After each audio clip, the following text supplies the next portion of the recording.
কোথায় সাহাবা আর কোথায় আব্দুল কাদের জিলানী? আমাদের দেশে একসময় প্রথা ছিল, প্রচলন ছিল যে আমি ছোটবেলায় শুনেছি মায়ের কাছ থেকেও, যে আব্দুল কাদের জিলানী রহমাতুল্লাহ আলাইহি এত বড় বুজুর্গ যে ওনার নাম এক সময়, প্রথম সময় ওযু ছাড়া যদি খালি আব্দুল কাদের ওনার নাম কইতো, আল্লাহর রাস্তে গলা ডাকাটি মাটিতে পড়ে যেত। কিবিল্লা না কিবিল্লা তা তো বুঝতে পারতেন, সুবহানাল্লাহ না নাউজুবিল্লাহ কি কমেন্টের বাজে থাক, দরকার নাই কোনো কিছু করার, একটু কর নাউজুবিল্লাহ। কোথাও ইতিহাসে এমন একটা খবর খুঁজে পাওয়া যায় না। তো পরে বললাম যে মা এই গলা কাটা পরে বন্ধ হলো কিভাবে?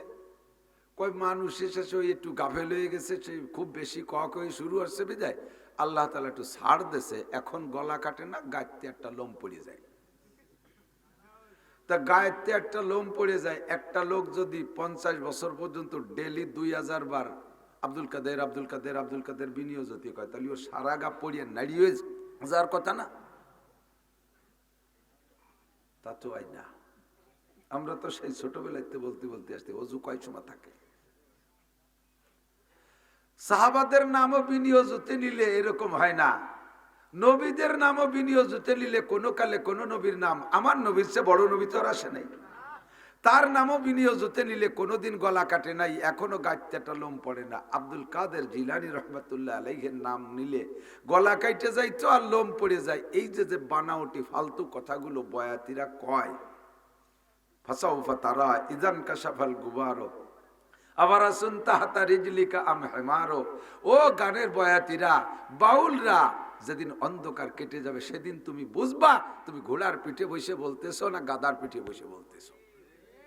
হাসরের মাঠে দেখা হবে তোর সাথে, ঠিক কি ঠিক না? বাজে কথা সম্পূর্ণ।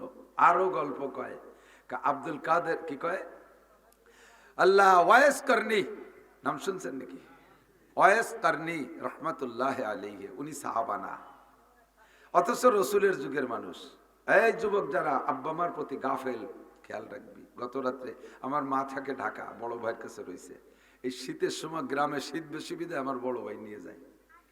তো কালকে আমি মাহফিল শেষে রাত 2টার সময় মারে দেখতে গেছি। আমার মা এই 2টা পর্যন্ত সজাগ রয়েছে আমার নাসির আসবে। আর বাড়ি আসি রাত 1টা 12টা, বাড়িওয়ালাদেরকে ডেকে উঠানো লাগে, বলবে যে হুজুর বাড়ি লাগে তো ডেলি এসে ডাকতে, আর মা তো বছরে একদিন।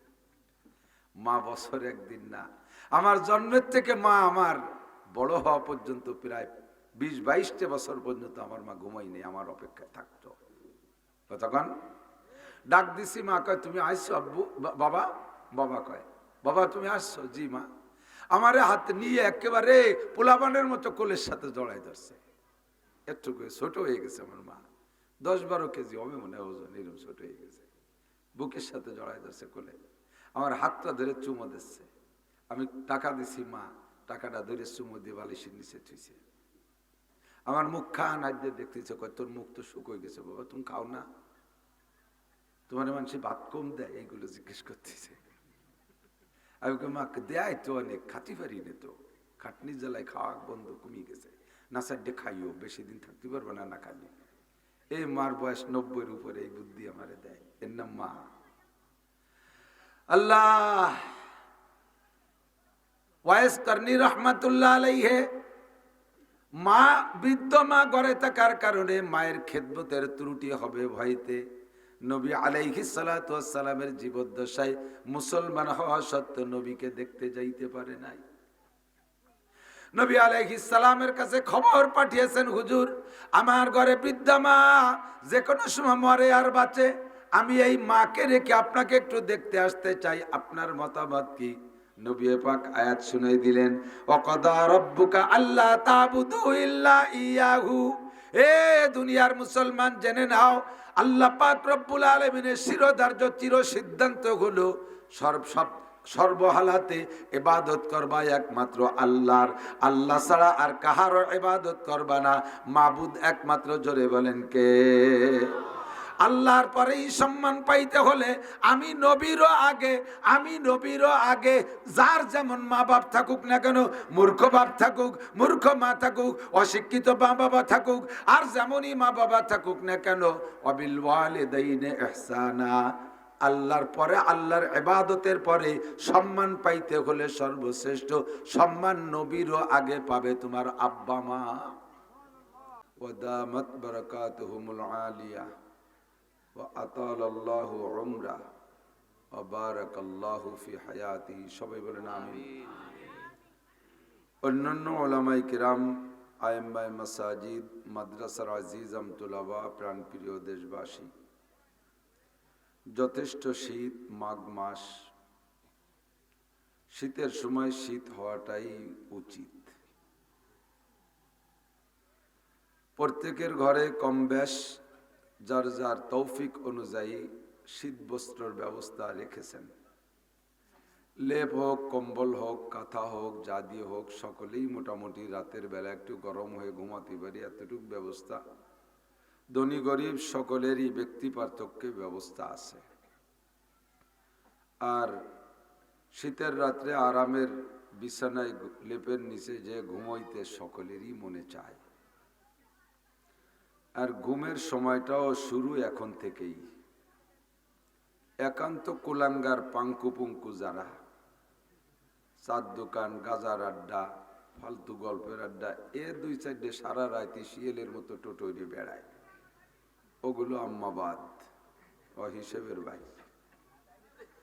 বাকি আপনারা সভ্য, ভদ্র, নম্র, সামাজিক, রুচিশীল যারা, বিশেষ করে ফজরের নামাজের মোহাব্বত যাদের অন্তরে আছে, তারা সময় মতো শুয়ে পড়ে। আমাদের আপনাদের সকলের সেই শোয়ার সময়টা এখন, ঠিক না? এই কুরবানিটা করে শীতের রাত্রে জাহান্নামের ভয়ে জান্নাতের আশায়, গুনার ভয়ে সওয়াবের আশায়, গুমরাহির ভয়ে হিদায়েতের আশায়, শিরিক ও কুফর মুক্ত ঈমান গড়ার লক্ষ্যে বেদাত মুক্ত সুন্নতি আমলের প্রশিক্ষণ নেওয়াও দেওয়ার জন্য আহলে হক উলামায়ে কেরাম আমাদেরকে আসার বসার তৌফিক দান করেছেন। শুকর আদায় করি আলহামদুলিল্লাহ। যদি সময় মতো শোয়া যায়, স্বাভাবিক সুস্থ শরীরের মানুষ 5 থেকে 6 ঘন্টা নিঝুম ঘুম হলে তাতেই তার শরীর সুস্থ হয়ে যায়, ঠিক না? আর যদি 9টায় শুয়ে পড়েন, তাহলে 9টার পরে 6 ঘন্টা ঘুমাইলে কয়টায় উঠা যায়? 3টে। আর 3টেই তাহাজ্জুদের সময়, ভালো সময়।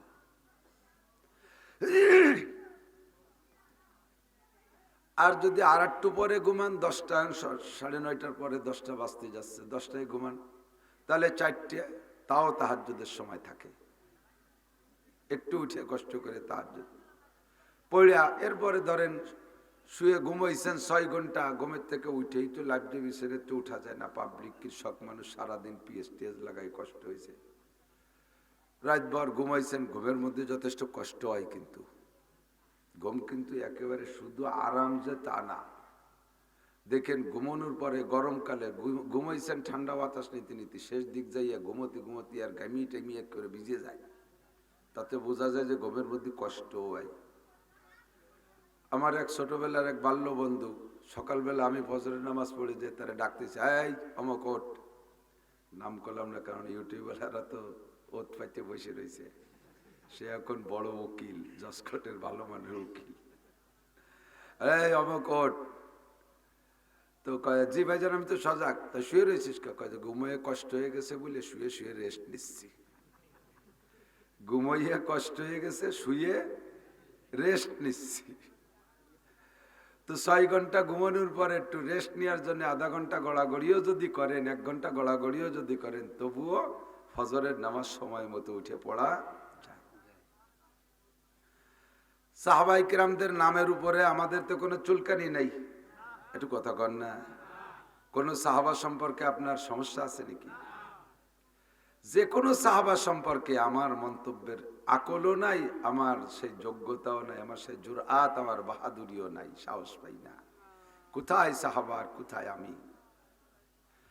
আমি গল্প শুনেছি শাহ আব্দুল কাদের রহমাতুল্লাহ আলাইহি, বড় পীর যাকে আমরা বলি, রহিমাহুল্লাহু তাআলা, নাওয়ারাল্লাহু মারকাদা, সবাই বলেন আমিন। উনাকে কেউ জিজ্ঞেস করছে, হযরত আপনি তো বর্তমান জগতের সবচেয়ে বড় পীর বলে সারা দুনিয়ার মুসলমানরা জানে। আপনার মর্যাদা বেশি না সাহাবাদের মর্যাদা বেশি? হযরত আব্দুল কাদের জিলানী রহমাতুল্লাহ আলাইহি বর্ণনাকারী বলেন যে আমি হুজুরকে ওই পরিমাণ রাগতে দেখিনি কোনোদিন। কিন্তু সাদা মার সরল মানুষ, হাসি খুশি মানুষ থাকতেন, রাগতেন না তেমন একটা। ওই দিন যে পরিমাণ রাগ হইতে দেখছি আমি জীবন হইরম রাগ হইতে দেখিনি। বেটা কার সাথে কি তুলনা করো? কোথায় সাহাবা আর কোথায় আব্দুল কাদের জিলানী?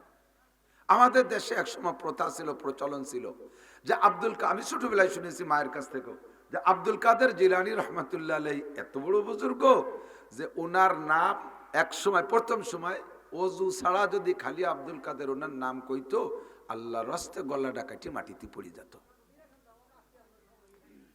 কিবিল্লা না কিবিল্লা তা তো বুঝতে পারতেন, সুবহানাল্লাহ না নাউজুবিল্লাহ কি কমেন্টের বাজে থাক, দরকার নাই কোনো কিছু করার, একটু কর নাউজুবিল্লাহ। কোথাও ইতিহাসে এমন একটা খবর খুঁজে পাওয়া যায় না। তো পরে বললাম যে মা এই গলা কাটা পরে বন্ধ হলো কিভাবে? কই মানুষ এসেছে ওই একটু গাফেল হয়ে গেছে, সে খুব বেশি কয়ে শুরু হচ্ছে বিদায় আল্লাহ তাআলা একটু ছাড় দেছে, এখন গলা কাটে না, গায়েতে একটা লোম পড়ে যায়। তা গায়েতে একটা লোম পড়ে যায়, একটা লোক যদি 50 বছর পর্যন্ত ডেলি 2000 বার আব্দুল কাদের আব্দুল কাদের আব্দুল কাদের বিনিয়োগ যদি কয় তাহলে ও সারা গা পড়িয়ে নাড়িয়ে যাওয়ার কথা না? তা তো আই না। আমরা তো সেই ছোটবেলাতে বলতে বলতে আসতে অজু কয় সময় থাকে। সাহাবাদের নামও বিনিয়োগ হতে নিলে এরকম হয় না, নবীদের নামও বিনিয়োগ হতে নিলে কোনো কালে কোনো নবীর নাম আমার নবীর চেয়ে বড় নবী তো আর আসে নাই, তার নামও বিনিয়োগ হতে নিলে কোনোদিন গলা কাটে নাই, এখনো গাইতে একটা লোম পড়ে না। আব্দুল কাদের জিলানী রহমাতুল্লাহ আলাইহির নাম নিলে গলা কাইটে যাইতো আর লোম পড়ে যায়। এই যে যে বানাওটি ফালতু কথাগুলো বয়াতিরা কয়, ফাসাউফা তারা ইদান কাশাফাল গুবারো আবার আসুন তাহাতা রিজলিকা আম হেমারো। ও গানের বয়াতিরা, বাউলরা, যেদিন অন্ধকার কেটে যাবে সেদিন তুমি বুঝবা তুমি ঘোড়ার পিঠে বসে বলতেছো না গাদার পিঠে বসে বলতেছো। হাসরের মাঠে দেখা হবে তোর সাথে, ঠিক কি ঠিক না? বাজে কথা সম্পূর্ণ। আরো গল্প কয়, আব্দুল কাদের কি কয়, আল্লাহ ওয়াইস করনি, নাম শুনছেন নাকি? ওয়াইস করনি রহমাতুল্লাহ আলাইহি, উনি সাহাবা না, অথচ রসুলের যুগের মানুষ। এই যুবক যারা আব্বা মার প্রতি গাফেল, খেয়াল রাখবি। গত রাত্রে আমার মা থাকে ঢাকা, বড় ভাইয়ের কাছে রয়েছে। এই শীতের সময় গ্রামে শীত বেশি বিধায় আমার বড় ভাই নিয়ে যায়। তো কালকে আমি মাহফিল শেষে রাত 2টার সময় মারে দেখতে গেছি। আমার মা এই 2টা পর্যন্ত সজাগ রয়েছে আমার নাসির আসবে। আর বাড়ি আসি রাত 1টা 12টা, বাড়িওয়ালাদেরকে ডেকে উঠানো লাগে, বলবে যে হুজুর বাড়ি লাগে তো ডেলি এসে ডাকতে, আর মা তো বছরে একদিন। মা বছরে একদিন না, আমার জন্মের থেকে মা আমার বড় হওয়া পর্যন্ত প্রায় 20-22টা বছর পর্যন্ত আমার মা ঘুমাইনি, আমার অপেক্ষায় থাকতো। তখন ডাক দিছি, মা কয় তুমি আসছো আব্বু? বাবা, বাবা কয় বাবা তুমি আসছো? জি মা। আমারে হাত নিয়ে একেবারে পোলাবানের মতো কোলের সাথে জড়াই ধরছে। একটু ছোট হয়ে গেছে আমার মা, 10-12 কেজি হবে মনে হয় ওজন, এরকম ছোট হয়ে গেছে। বুকের সাথে জড়াই ধরছে কোলে, আমার হাতটা ধরে চুমো দিচ্ছে। আমি টাকা দিছি, মা টাকাটা ধরে চুমো দিয়ে বালিশের নিচে থুইছে। আমার মুখ খান আজ দেখতেছে, কয় তোর মুখ তো শুকোয় গেছে বাবা, তুমি খাও না? তোমার মানুষ ভাত কম দেয়? এইগুলো জিজ্ঞেস করতেছে। আমি মা দেয় তো অনেক, খাতি পারি না তো, খাটনি জ্বালায় খাওয়া বন্ধ কমিয়ে গেছে, না সাইডে খাইও, বেশি দিন থাকতে পারবো না না খালি। এই মার বয়স 90-এর উপরে, এই বুদ্ধি আমারে দেয়, এর নাম মা। আল্লাহ ওয়াইস করনি রহমাতুল্লাহ আলাইহি, মা বৃদ্ধ মা ঘরে থাকার কারণে মায়ের খেদমতের ত্রুটি হবে ভয়তে নবী আলাইহিস সালাতু ওয়াস সালামের জীবদ্দশায় মুসলমান হওয়া সত্ত্বেও নবীকে দেখতে যাইতে পারে নাই।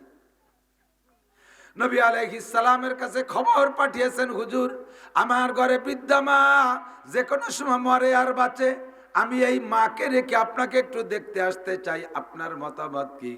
নবী পাক আয়াত শুনাই দিলেন, ওয়াকাদা রাব্বুকা আল্লা তা'বুদু ইল্লা ইয়াহু। এ দুনিয়ার মুসলমান জেনে নাও, আল্লাহ পাক রব্বুল আলামিনের শিরোধার্য চির সিদ্ধান্ত হলো সর্বহালাতে ইবাদত করবা একমাত্র আল্লাহর, আল্লাহ ছাড়া আর কাহারও ইবাদত করবা না। মাবুদ একমাত্র, জোরে বলেন কে?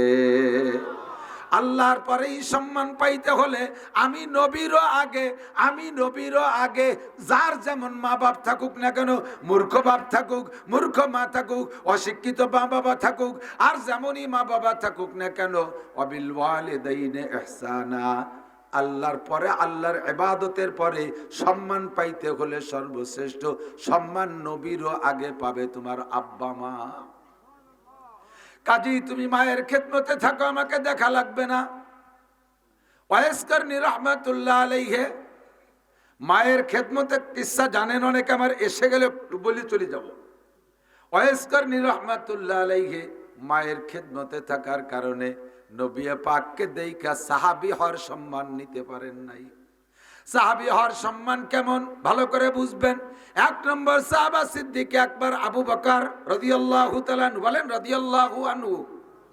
2 নম্বর ওমর, 3 নম্বর উসমান, 4 নম্বর আলী।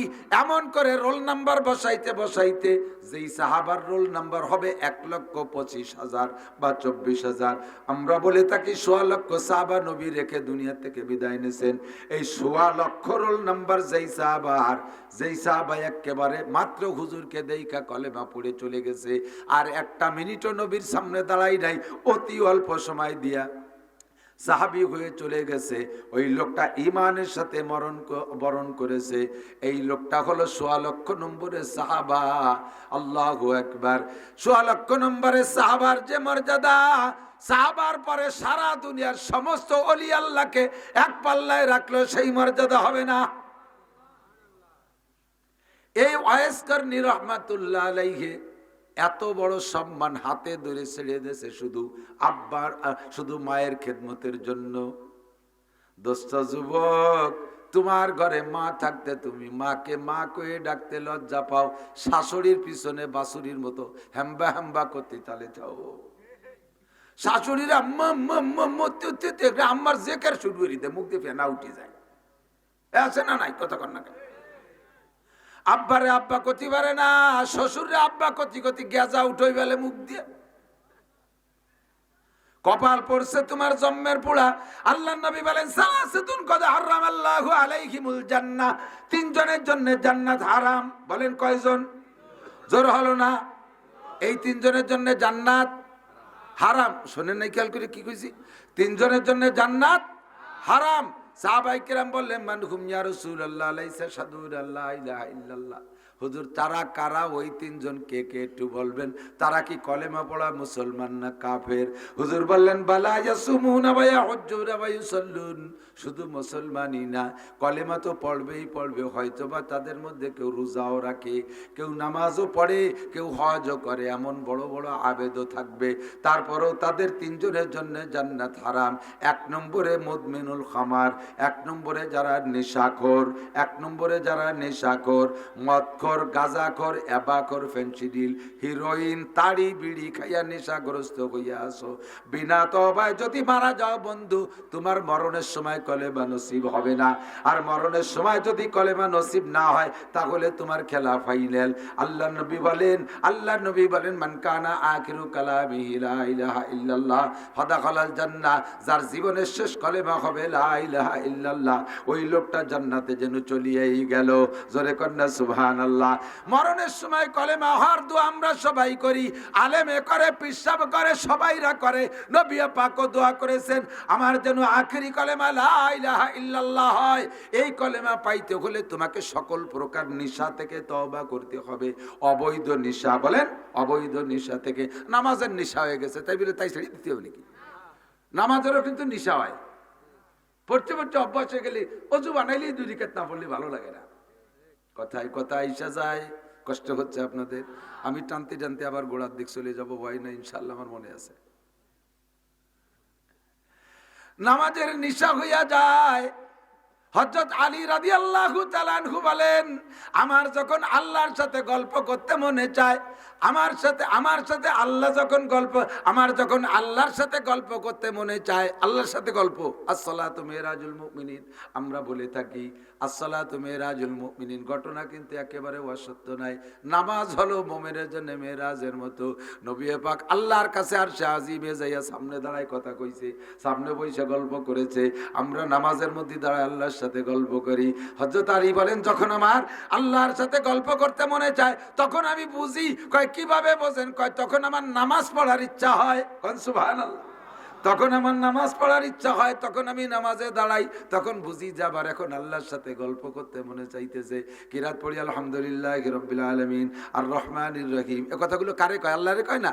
মালিক ইয়াউমিদ্দিন ইয়্যাকা না'বুদু ওয়া ইয়্যাকা নাস্তাইন। আর ডাইরেক্ট সম্বোধন করে তোমার ইবাদত করি, তোমার কাছে সাহায্য করি, সাহায্য চাই।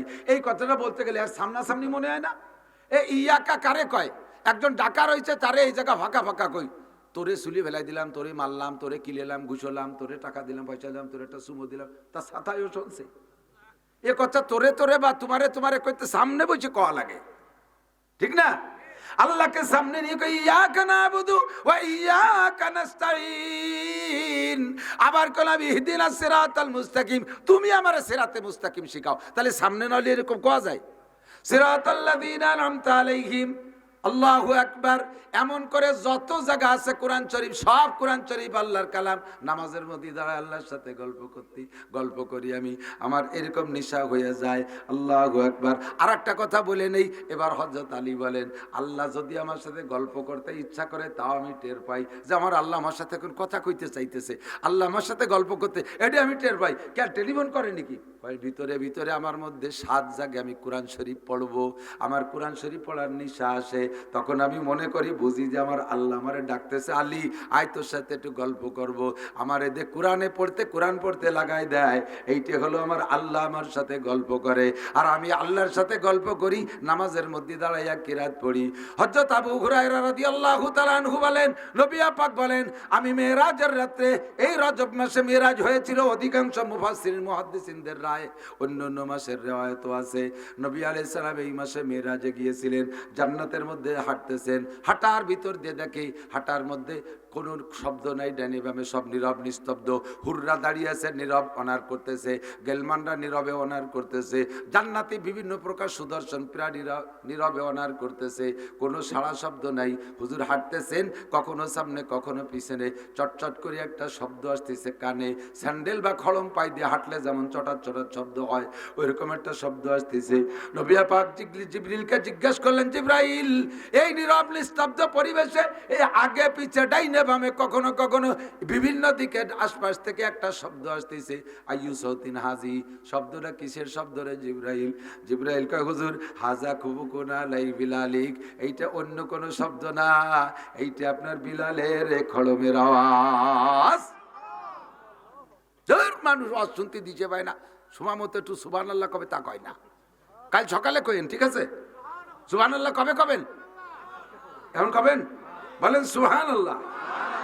আমার আব্বার খড়মের আওয়াজ, আমার দাদার খড়মের আওয়াজ ও জায়গা না, হযরত বিলালের খড়মের আওয়াজ। আমার বাবা পীর, দাদা পীর, 14 পীরের বংশ ধরে কইতে কইতে কইতে ফেনা উঠে যায় মহি, কোথায় পীর আর কোথায় বিলাল। হুজুরকে আমি খড়মের আওয়াজ শুনি, জিজ্ঞেস করলাম, কাইফা ইউমকিনু যালিকা ইয়া জিবরাইল, এইটা কি করে হয়? হুয়া ফিদ দুনিয়া এমসি ফিদ দুনিয়া ওয়া তুসমা সাউতু ফিল জান্নাহ, সে দুনিয়ায় হাটে আর বেস্তের মধ্যে খড়মের আওয়াজ শোনা যায়। কয় যে ওটা আল্লাহর সিস্টেম। কেন এরকম হয়? কয় সাতাসমা বাদু, পরে শুনবেন। এখন সফর সারিয়ে যাই, মেরাজের সফর সারিয়ে এসে হুজুর সকালবেলা সাহাবায়ে কিরামদেরকে নিয়ে বসছে, এই মেরাজের কিসসা বলতেছেন, আজকে রাত্রে আমার এই ঘটনা ঘটছে। আল্লাহু আকবার। সাহাবায়ে কিরাম বেশিরভাগই ওই সময় মেনে নিয়েছে যে আল্লাহর নবী যা বলছেন সব সত্য। কেউ কেউর মধ্যে সাহাবী হয় সত্ত্বেও একটু কেমন কেমন ভাব ঠেকতেছি, কি কয় ইনতে বাইতুল মুকাদ্দাস উটির ভিটি ঘোড়ার ভিটি জাতি লাগে 1 মাস, তাও গেল বলে সে জায়গা, ও জায়গা যে সবাই নিয়ে নামাজ কালাম পড়লো। এরপরে আসমান, তাকে এই জায়গা সে ফরিদপুরির ওই ধারে না সিটিয়া গাঙের ওই বাজে, ই কি মাইফিয়ে পড়া যায়? সেই আসমান তাই একটা না 7টা পার হলো, এরপরে বাইতুল মামুর, এরপরে সিদরাতুল মুনতাহা, এরপরে আল্লাহর আরশে আজিম। এইটুক টাইমের ভিতরে কি দিকে আসলো, এই নিয়ে কেউ কেউ একটু দ্বিধাদ্বন্দ্ব করতেছে। ইতিমধ্যে হুজুর আলাইহিস সালাতু ওয়াস সালাম নজর পড়ছে বিলালের দিকে। বিলাল তো হাফসি মানুষ, ফেলফেলায় চাই রয়েছে আর কাঁদতেছে, কে জি আল্লাহু আকবার, কি আজীব তামাশা। যখন বিলালের দিকে নজর পড়ছে, হুজুর বলে তা আল্লাহ তাই একটু কাছে আসো। কোলের মধ্যে ডাইকে নিয়ে কপালে, কালো মুখটার কপালে একটা চুমো দিয়ে কয়, বিলাল আইয়া আমালিন তামালু, তুমি কি আমল করো বিলাল, কি আমল করো? কয় যে হুজুর এই মেরাজের বয়ানের মধ্যে আবার এই কৃষির মধ্যে কি করে, গল্পটা ভালো শুনান। কয় যে সে কবানি শেষের টুক রয়েছে আরো, তুমি ফাঁকে তোমার দিক নজর পড়ে গেল, তুমি কি আমল করো এটা একটু কও। কেন জিজ্ঞেস করছেন কেন? কয় যে এই মিরাজের গল্প এটাও, আমি আজকে রাত্রে জান্নাতের মধ্যে তোমার খড়মের আওয়াজ শুনে আসছি। তাহলে মিরাজের গল্প না জিজ্ঞাসা। বিলাল এবার কান্তি কান্তি অজ্ঞান। আরে ভাই এদিকটা কান, হাফসি গোলাম, উমাইয়ার বাড়ির গোলাম, কালো ভুতুড়ে একটা মানুষ, চেহারার কোনো কোয়ালিটি নাই, ঠোঁট দুটো এরকম মোটা মোটা, আঙ্গুল এরকম মোটা মোটা, পা এবং আঙ্গুলের এই সব জায়গায় দিয়ে বালি ভাঙ্গি ভাটার মতো ভাটিয়ে থাকবে ওই পশ্চিমে কালাগে। হজে যেয়ে দেখেন চুলগুলো কুকড়ি কুকড়ি, চোখ দুটো বিলের মতো কুট্টি, শুধু দাঁত কয়টাই সাদা, আর কোনো জায়গা সাদা নয়, রক্ত মনে কালা। কি তা আল্লাহ জানে। সুবহানাল্লাহ। আল্লাহ বলা হয় 3টে কালো সারা দুনিয়ায় হাজার ধলা মানুষের চাইতে ভালো। একটা কালো হযরত লুকমান হাকিম আলাইহিস সালাম, আর একটা কালো হযরত বিলাল হাবশি, আর একটা কালো হযরত ওমরের গোলাম মাহজা রাদিয়াল্লাহু তাআলা আনহু। কন্না সুবহানাল্লাহ। এই 3 কালো হাজার ডলার চাইতে ভালো। এই কালো মানুষটা কাঁদতেছে, কয় হুজুর কি কোন, আমার নামে দেখছেন না কারে দেখছেন তাই কয় হুজুর, আমার খড়মের আজবেস্তের মধ্যে। এটা কেমন সুসংবাদ বলেন তো, কেমন? এইরকম সুসংবাদ সহ্য করাই কঠিন, এরকম সুসংবাদ পাইয়া মানুষের হুঁশ থাকাই কঠিন। যে সকল ফকিররা দিন বইরা ভিক্ষা করে 200-300 টাকা পায়, 5 টাকা 2 টাকা 1 টাকার বেশি মানুষ দেয় না, জীবনও সে 1000 টাকার নোট চোখে দেখে নেই। এইরকম একটা ফকিররে যদি আকিস সাহেব ডেকে নিয়ে 2 বস্তা 1000 টাকার নোট দেয়, যে যায় 2 কোটি টাকা নিয়ে বাড়ি যা, তোর বিক্রি করা লাগবে না, ও টাকা নিয়ে বাড়ি আসতে পারবে না, ওই জায়গায় স্টক করে মরি যাবে। ওরে আল্লাহ, এ যে কি এর বউ, এই কইয়া বেহুশে পড়ে যাবে, মরিয়ে যাবে। ওর সেই 2 কোটি টাকার ধারণ ক্ষমতার হার্টের মধ্যে নাই, ঠিক না? আল্লাহু আকবার। বিলাল হাবশি কালো গোলাম, নবী বললেন খড়মের আওয়াজ শুনছি জান্নাতের মধ্যে। বলেন তো বিলালের কেমন লাগে? খুশিতে পাগলটা কাঁদতে কাঁদতে বলেন, ইয়া রাসূলুল্লাহ, সবাই যা করে আমিও তাই করি, বেশি কিছু করি বলে তো আমার মনে হয় না। তবে একটা কাজ আপনি যখন জিজ্ঞেস করছেন, হুজুর বললেন নিশ্চয়ই কোনো ব্যতিক্রম আমলের কারণে তোমার এইটা আমি দেখে আসি। বলো বিলাল, সেই আমলটা কি করো? হুজুর বিলাল খানিক চিন্তা করে কয়, হুজুর সবাই যা করে আমিও তাই করি, একটা কাজ মনে একটু বেশি করি। সেইটা হলো যখনই ওযু বানাই আমার ভিতরে অস্থিরতা এসে যায়, আমার নামাজের নেশা হয়ে গেছে, আমার নামাজের নেশা হয়ে গেছে, আমি নামাজ পড়তে না পারলে ভালো লাগে না। ওযু বানাইয়া ওযুর পানি গায়ে থাকতে থাকতে 2 রাকাত তাহিয়াতুল ওযু না পড়িয়া পারি না। অন্য সবাইও পড়ে, তবে অনেক সময় মিস করে। আমি কখনো ওযু বানানোর পরে 2 রাকাত নামাজ মিস করি না। এই 2 রাকাত নামাজ পড়ারটাই নামাজের নাম হলো তাহিয়াতুল ওযু। বলেন ওযুর সম্মান, তাহিয়া মানে সম্মান, ওযুর সম্মানার্থে 2 রাকাত নামাজ, এইটা পড়ার টাইম আছে। আবার প্রত্যেক নামাজের রক্ত আছে। আসরের নামাজের রক্ত বেলা ডুবার আগে, ফজরের নামাজের রক্ত বেলা উঠার আগে, ঠিক না? আর জোহরের রক্ত আসরের রক্ত আসার আগে, আসরের রক্ত মাগরিবের আগে, ঈশার রক্ত ফজর আসার আগ পর্যন্ত। তাহলে প্রত্যেক নামাজের রক্ত আছে। তাহিয়াতুল ওযুর রক্ত কোন সময়? ওযু বানানোর পরে, ওযুর পানি গায়ে থেকে শুকানোর আগে। আমরা সারা 6 দিন ধরে 7 দিন ধরে তাহিয়াতুল ওযু না পড়লেও শুক্রবার একটু পড়ি, ঠিক না? তাহিয়াতুল ওযু শুক্রবার একটু পড়ে। মসজিদে যাইয়ে ইমাম সাহেব ওয়াজ করতেছে, উনি তাহিয়াতুল ওযু জ্বালাইছে, ওয়াজই শুনতে পারে না। সাথে আইসে গেল একটা মশলা কয়ে যাই, ইজা সাইদা ইমামু ক্বাল রাসূলুল্লাহ সাল্লাল্লাহু আলাইহি ওয়াসাল্লাম ইজা সাইদা আহাদুকুম মিম্বার ইজা সাইদা ইমামুকুম মিম্বারা ফালা সালাতা ওয়ালা কালাম, রাওয়াহুন নাসাই। নবী পাক বলেন, যখন জুমার দিন তোমার